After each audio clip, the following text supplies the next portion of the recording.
तो मैं आपको बता रहा हूँ कि मेरी ন্যাশনাল অ্যাওয়ার্ড में कैसे बेइज्जती हुई। একদিকে অক্ষয় ন্যাশনাল অ্যাওয়ার্ডে নিজের বেজ্জতির গল্প নিজেই শোনালো, আরেকদিকে সালমানের অ্যাওয়ার্ড পাওয়া নিয়ে শাহরুখ সালমানকে লজ্জায় ফেলে দিল। Okay guys, this one here is for the double standards of the whole film industry.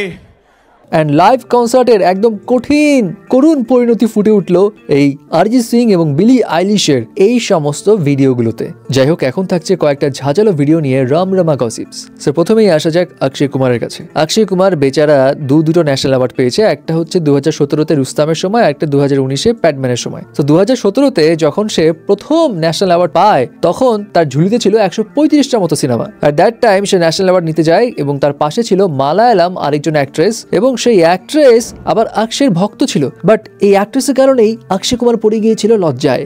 तो वो लड़की आई और मेरे साथ बैठी और मैंने तो बोली sir I am a big huge fan, she was a Malayalam actress.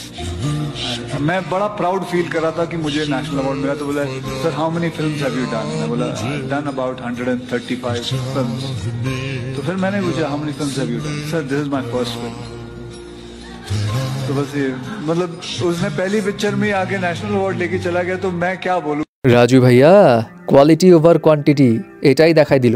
এখন পাবলিকরা তার এই পুরনো ভিডিও নিয়ে মজা নিয়ে বলছে আপনি এতগুলা সিনেমা কইরা মানসম্মত করতে পারেন নাই, আর এই একটাতেই পুরো ফাটাই দিছে। ব্যাপারটা এই জায়গাতেই। যাই হোক, কোন অ্যাক্ট্রেস নিয়ে কথা হচ্ছে অক্ষয় তো ডেফিনেটলি বলবে না, তবে নেটিজনরা বুঝে ফেলেছে কার কথা হচ্ছে। এটা হচ্ছে মালায়ালাম অ্যাক্ট্রেস সুরাভি লক্ষ্মীর। অপরদিকে বহু আগে ফিল্মফেয়ার অ্যাওয়ার্ড শোতে শাহরুখ খান সালমানের অ্যাওয়ার্ড পাওয়া নিয়ে বোধহয় একটু জেলাস ছিল, কারণ ওই অ্যাওয়ার্ড পাওয়ার পরপরই শাহরুখ সালমানকে বারবার খোঁচাতেই থাকে।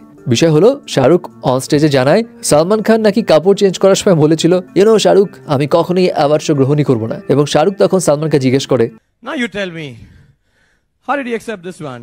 उल्लू के पठे। এখন সালমান বারবার শাহরুখকে বুঝাইতে চেষ্টা করে যে ভাই রিয়েলিটি মাইনে নাও। जब तू वो मान सकता तो ये क्यों नहीं मान रहा? Okay guys, this one here is for the double standards of the whole film industry. But I tell you what, we may be bad, we may be vulgar, we may be drinking. যদিও ভিডিওটা পুরনো, but এই ভিডিওটা যতবারই মানুষ দেখে ততবারই বারবার শাহরুখের বদনাম করতেই থাকে। অনেকেই বলে যে ভাই শাহরুখ খানের থেকে সালমান মানুষ হিসেবে আসলে অনেক ভালো। বেচারা সালমানকে পুরো লজ্জায় ফেলে দিয়েছিল। সালমান সিচুয়েশনটা ভালো মতো হ্যান্ডেল করেছে, সো এই জন্য সবকিছু ঠিকঠাক আছে। আদারওয়াইজ সালমান যদি রেগে যেত তাহলে অন্যরকম সিচুয়েশন হয়ে যেত। এনিওয়ে, সালমান ঠান্ডা মাথাতে আছে ঠিক আছে, কিন্তু অরিজিৎ সিং এর সঙ্গে যা সমস্ত কাণ্ড হয়েছে লাইভ কনসার্টে, সেটাতে সে মাথা কিভাবে ঠান্ডা করে রেখেছে এটাই তো বড় প্রশ্ন।